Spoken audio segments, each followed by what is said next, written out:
Qualité de vie, efficience énergétique, densification, mobilité.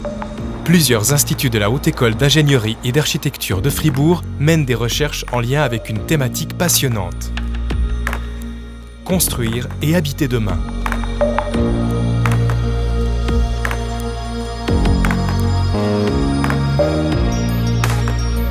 Dans une approche architecturale globale, l'Institut Transform cherche à déterminer comment peuvent évoluer les espaces habités et quels progrès technologiques peuvent contribuer à ces changements. Une recherche récente porte sur la densification de la périphérie de Beaumont-Cormanon. En plus de la construction de nouveaux types d'édifices, il existe différents moyens de valoriser les édifices existants. Par exemple, la rénovation, la réhabilitation, l'extension, la reconversion ou encore la requalification. Dans le développement d'un tel quartier, l'un des objectifs est la mise en place d'un réseau d'espaces publics avec des qualités variées afin de renverser la priorité actuelle donnée à la voiture. La présence de nature, essentielle à la qualité de vie, est assurée par la mise à ciel ouvert et la renaturation du ruisseau Pérol, aujourd'hui canalisé. Avec son axe de recherche sol-eau, l'Institut ITEC se consacre notamment à la revitalisation des cours d'eau, au traitement des eaux, aux fonctions du sol et à la végétalisation de l'environnement construit.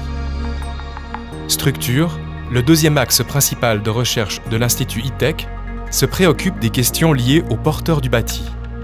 Par exemple, en développant des matériaux et éléments porteurs innovants pour des surélévations, des renforcements ou en assurant la mise en conformité d'ouvrages existants. Des essais en laboratoire en grandeur nature et des modélisations sophistiquées permettent de vérifier les méthodes et produits développés. ITEC développe également des solutions techniques pour des défis associés à la vulnérabilité du bâti aux dangers naturels, la géotechnique, l'hydraulique urbaine et la mobilité. La transformation des espaces construits est touchée par la transition énergétique en cours. Comment peut-on modéliser et simuler les besoins énergétiques d'un quartier? Quelles sont les possibilités d'intégration des énergies renouvelables? Les recherches de l'Institut Énergie interviennent à deux niveaux. À l'échelle macro, elles concernent les questions de gestion et d'optimisation des réseaux thermiques et électriques. À une échelle plus fine, elles traitent de l'optimisation des systèmes énergétiques d'un bâtiment. Avec la stratégie énergétique 2050 adoptée par les autorités fédérales suisses, dont la sortie progressive du nucléaire, la production, le stockage, la distribution et les comportements de consommation d'énergie constituent des enjeux majeurs pour les prochaines décennies.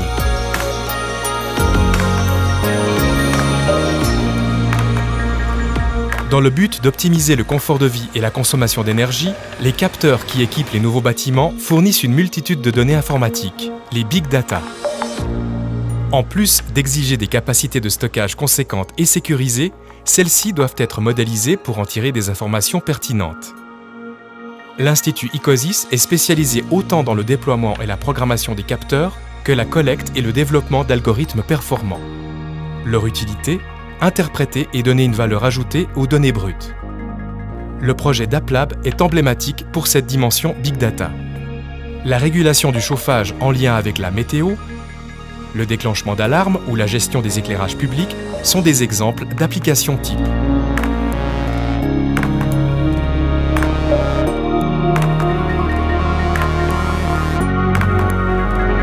Actif dans des domaines connexes, l'Institut HumanTech place l'être humain au centre de ses recherches pour offrir des solutions technologiques au plus près des besoins des utilisateurs. Les nouvelles technologies peuvent notamment aider à mieux connaître les flux de personnes et de véhicules. L'idée par la suite est d'augmenter la qualité de vie en fonction de ces données. Les aînés constituent une tranche de population qui pourrait directement profiter de ces nouvelles technologies. Construire et habiter demain, c'est prendre conscience des évolutions socio-économiques et technologiques pour mieux répondre aux besoins de chacun dans une démarche de développement durable. En tissant des liens entre la recherche, les pratiques professionnelles et le monde de la production, les instituts de la Haute École d'ingénierie et d'architecture de Fribourg participent à l'évolution de l'urbanisme et aux transformations de l'habitat du futur.